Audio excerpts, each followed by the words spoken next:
jàmm rek par rapport ak li xew. ban dëkk nga nekk. ay temps bu ñu daan liggéey si fii da ngay tiit léegi wax dëgg yàlla da ngay ñëw liggéey. waaw mais ñan qui terrorise le pays. laaj naa la ko. waaw ñoom la c'est parce que ils sont au pouvoir que kii mais boo foofu sax boo xoolee dëkk bi li may wax le ressentiment mooy léegi Sénégal bëggatuñ ko tekki Sénégal bëggatuñ excellence Sénégal bëgguñ ko réussir et comme je dis Pastef veut démocratiser la pauvreté mais xoolal aujourd'hui la situation économique Pastef veut démocratiser la pauvreté alors que nous voulions la prospérité dans l'équité. Aujourd'hui da ngay xool rek le Sénégal changé c'est-à-dire que képp ku am dara ñu ne da nga sàcc képp ku réussir ñu ne da nga njuuj njaaj voilà on ne peut pas faire un pays comme ça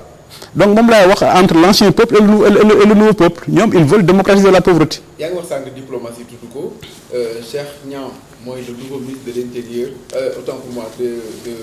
des affaires étrangères et ak souveraineté africaine ak autant pour moi affaires étrangères. moom Cheikh Niang dëkk xam nga ko déjà. waaw dëkk Thiaroye suñu grand la. ñu dégg la sax ngay critiquer diplomatie Yacine Fall jóge na fa mais fi ñuy gën a taxaw mooy ci politique diplomatique bi nga xam ne moom la état bi jël. Ousmane Sonko le premier ministre ak le président de la République Bassirou Diomaye Faye li ñuy gën a faral di gis mooy dañuy diversifier. ay partenariats yooyu. da ngeen a jàpp pourquoi ngeen mën a jàpp que ni du lu baax. man yéen partenaires lañ diversifier. mais ñu ngi dem ci ñëpp.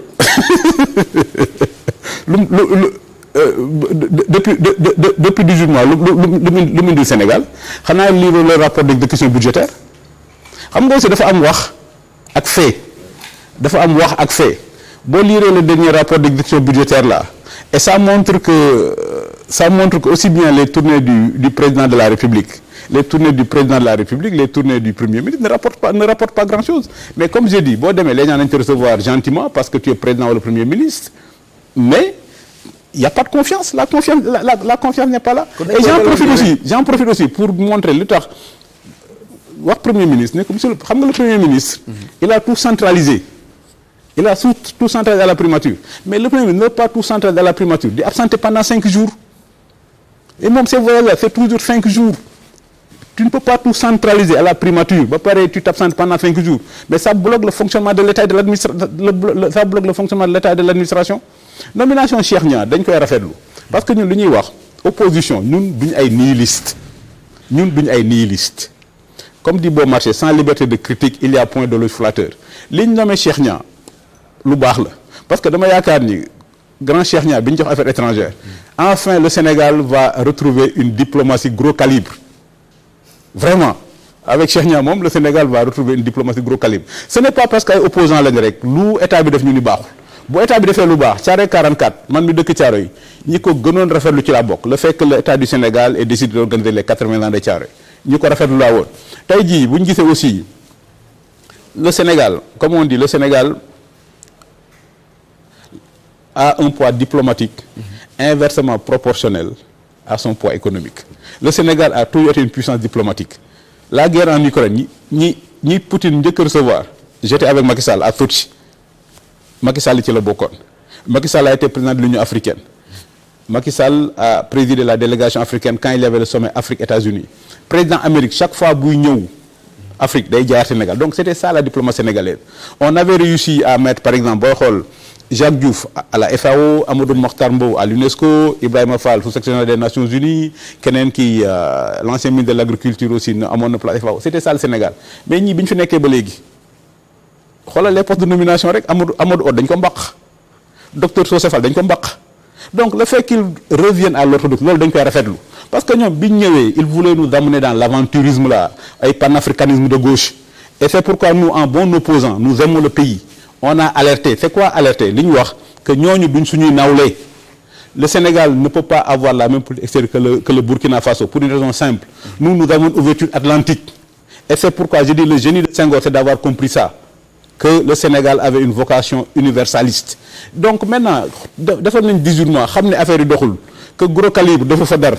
gros calibre a été catastrophique ils sont en train de réorienter en amenant un diplomate classique nous ne pouvons que nous féliciter et souhaiter que Cheikh Niang réussisse parce que si Cheikh Niang réussit c'est pas seulement Ousmane Sonko et Diomaye qui réussit c'est le Sénégal qui réussit parce que c'est notre pays qui va rayonner dans le monde. Donc loolu mooy opposition mooy ñi nekk au pouvoir ba ñu la bëgg dëkk bi bu ñu yóbbu opposition da ngay xalaat pour voir yow ëllëg si biir boo ñëwaatee au pouvoir ñoom li ñu doon def noo koy continuer bu dee yaakaar nga am yoo xam ne baaxul nga rectifier ko mais ñii nag c'est des nihilistes moom laay wax ancien peuple nouveau peuple mënul am nous sommes le même peuple et quand tu es dans le même peuple quand vous êtes dans une démocratie la contradiction et la divergence c'est naturel c'est quoi la démocratie c'est l'organisation du désaccord c'est ça la démocratie mais ñoom nag comme c'est des fanatiques ils veulent pas de désaccord comme je dis Pastef ne cherche pas à convaincre Pastef cherche à convertir loolu mooy problème bi par rapport ak li ngay gis yaa ngi wax sànq ci voyage yi 5 jours premier ministre jamono ji ma nga Émirats Arabes Unis waaw ay ndaje yu bëree bëri yu nga xam ne ñun gis nañ ko à travers la presse ak la télévision nationale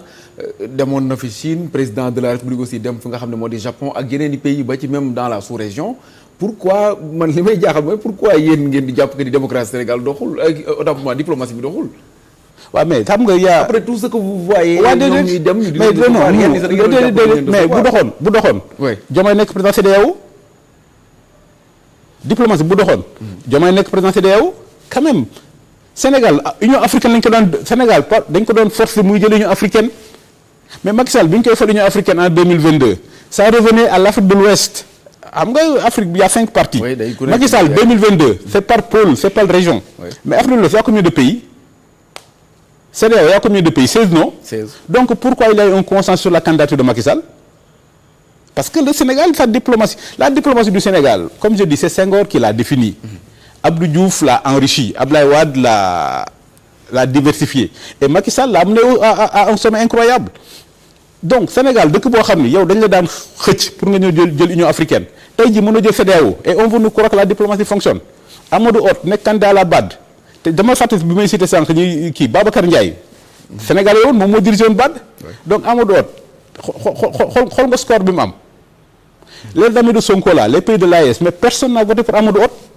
C'est pourquoi quand Sonko a voulu oui AES panafricanisme de gauche mais ñu ne ko son waay jàmbaar ñii duñ suñuy nawle ñii c'est des putschistes vous êtes de la même génération mais il y a une différence fondamentale vous avez une légitimité démocratique eux c'est des putschistes et comme on dit comme c'est des putschistes ils cachent la forfaiture du coup d'État avec un vernis idéologique souverainisme panafricanisme. Mais nous sommes tous des panafricanismes, mais nous voulons un panafricanisme démocratique. Et quand on parle de panafricanisme démocratique, le Sénégal est le leader naturel. Donc nous leur avons wax que nous, le Premier ministre, xoolal Atlantique, nous ne sommes pas le Burkina, nous ne sommes pas le Mali. Donc loolu lañ ko doon wax et puis donc s'ils reviennent à la raison en nommant un grand diplomate, quelqu'un de talent comme Cheikh Niang, nous nous en félicitons pour que notre diplomatie redevienne encore gros calibre. Terrorisme. Parce que du ma wax jihadisme mais terrorisme laay wax. waaw mu am ci ay réew bokk na ci réew Mali parce que gis nañ li dal ay ñoo xam ne en tout cas ci corridor bi lañ nekkoon muy ñu doon liggéey ci ay camion chauffeur ak même seen i apprenti. ñu jëloon leen après finalement ñu bàyyiwaat leen coow yi ñu di ko dégg ci réew yu nga xam ne xëy na dañ ñoo jege est-ce que ñun en tant que sénégalais dañoo war a tiit selon yow wala déet. non xam nga man le truc du terrorisme ça fait 10 ans. Quand il y a eu intervention française au Mali et j'avais dit le Sénégal avait un sursis stratégique parce que personne ne pouvait imaginer qu'une colonne de djihadistes pouvait quitter Kidal pour débarquer sur Bamako et il aurait pris le Mali si la France n'était pas intervenue. Donc j'avais dit à l'époque à mes cours fële au BEMS bureau militaire d'enseignement supérieur aux officiers faut vous préparer parce que en termes de géopolitique on dit les forces expéditionnaires comme France li mu ñëwoon Mali les forces expéditionnaires ont 2 ennemis imbattables donc bu dee armée dafa jóge ci beneen dëkk ñëw ci benn dëkk ñaari ennemis la am yoo xam ne armée boobu mënu ko gagner xam nga lan la mooy le temps ak l'évolution politique des forces qui envoient les troupes et c'est pourquoi les Américains ont perdu la guerre au Vietnam et c'est pourquoi les Russes ont perdu la guerre en Afghanistan et c'est pourquoi encore les Américains ont encore perdu la guerre en Afghanistan le temps parce que ki nga ñëw di jàppale ñoom fa lañ dëkk ñi leen di xeex fa lañ dëkk donc bi tubaab bi ñëwee Mali les rebelles Touaregs ont dit la France était venue une première fois colonisation 80 ans et cette fois-ci elle va pas rester 80 ans donc alors que nous sommes là depuis le néolithique on a le temps avec nous à l'époque j'avais dit aux soldats faut vous préparer tôt ou tard la France va partir parce que la présence française ça ne peut pas être éternel. Et la deuxième phase mooy l'évolution politique du pays qui envoie les forces. bu doon Marine Le Pen moo gagne élection 97 la France serait partie depuis 2017 bu doon 2017 Marine Le Pen lañ faloon. Donc j'avais dit que donc ne comptez pas sur le parapluie français parce que tôt ou tard et puis benn bis j'étais en plein cours j'avais dit aux officiers le chef d'état-major de l'armée française Lecointre avait parlé en disant que la guerre n'est pas gagnable parce que ñun armée française mën nañ récupérer ay positions mais l'armée malienne ne veut pas venir prendre les positions l'administration malienne ne veut pas venir s'installer et j'avais dit que il faut que ce soit clair il faut savoir lire derrière les lignes les Français annoncent leur départ parce que Lecointre avait dit que si l'armée malienne ne veut pas venir si l'administration malienne ne veut pas venir nous allons devoir administrer le Mali alors que c'est pas notre vocation donc je leur dis préparez-vous léegi Français dem nañ maintenant situation bi ñu toll actuellement les gens sont à 2 kilomètres de nos frontières jihadistes yi jàpp nañ ñaari yoon ay transporteurs sénégalais mais ñaari yoon yëpp dañ leen bàyyi pour joxe un exemple am na temps mu am benn attentat Mauritanie jihadistes yi jàpp ñeenti xaw ma juróomi nit rey ñeent yi sauvé kenn ki bi mu ñëwee fële au BAMS les officiers m'ont dit pourquoi ils ont sauvé quelqu'un et je leur dis le message est clair parce que bu ñu reyoon ñëpp day nekk un acte de banditisme c'est comme si ay touristes lañ ñu rey leen mais bu ñu sauvé kenn ki dañoo bëgg ki ñu sauvé mu wax leur motivation parce que y a pas un acte terroriste fou y a toujours un final derrière ce qui s'est passé le fait que ñu jàpp ñaari yoon ay kii c'est-à-dire ils sont en train de dire au Sénégal nous avons un conflit avec le Mali vous êtes un pays frontalier on se mêle pas de vos affaires on n'est pas entré au Sénégal même si nous sommes près du fleuve on n'est pas entré au Sénégal donc ne vous mêlez pas de nos affaires maintenant la lecture géopolitique qu'ils vont en faire c'est que l'armée du Sénégal doit décrypter le message en se disant ils sont pas encore venus ils sont dans une situation comme une sorte de genre de guerre froide guerre impossible paix improbable donc ils sont pas encore venus mais c'est dans leur agenda de venir donc il faut que nous on se prépare à défendre notre territoire kon Sénégal war na et c'est pourquoi j'ai dénoncé lundi l'erreur stratégique du Premier ministre parce que les djihadistes te disent que nous ne voulons pas que vous soyez belligérants mais par contre boo amee notre Premier ministre bu demee Burkina Faso naan oui coopération militaire avec le Burkina Faso les djihadistes vont dire que donc le Sénégal veut être un État belligérant notre ministre de la Défense aussi a commis une erreur bi mu demee Bamako di wax ay patrouilles mixtes donc aujourd'hui l'intérêt du Sénégal comme on dit l'intérêt du Sénégal le Mali a des problèmes on a essayé d'aider diplomatiquement avec la MINUSMA la mission des Nations Unies pour le Mali on a envoyé des soldats à l'époque c'était pour contenir les djihadistes au nord ça n'a pas marché on a essayé de contenir les djihadistes au sud ça n'a pas marché maintenant qu'on a les djihadistes à nos frontières la seule décision lucide de l'État du Sénégal c'est comment protéger notre flanc est maintenant protéger notre flanc est il y a deux choses il y a un volet diplomatique et il y a un volet militaire le volet diplomatique dama koy fàttali souvent que le Sénégal a été frontalier avec le Mali avec l'Algérie dans le cadre de la fédération du Mali le Mali est frontalier avec l'Algérie donc il y a des accords d'Alger non quand il y a eu les Touaregs là ce sont les Algériens qui ont parlé aux Touaregs pour qu'on ait des accords d'Alger mais pourquoi on n'aurait pas des accords de Dakar parce que c'est à notre frontière l'évolution du djihadisme là au début les djihadistes qu'on voyait c'était des Touaregs ils parlaient arabe ou tamashek maintenant les djihadistes qu'on voit là ils parlent peul ou bambara ils sont à nos frontières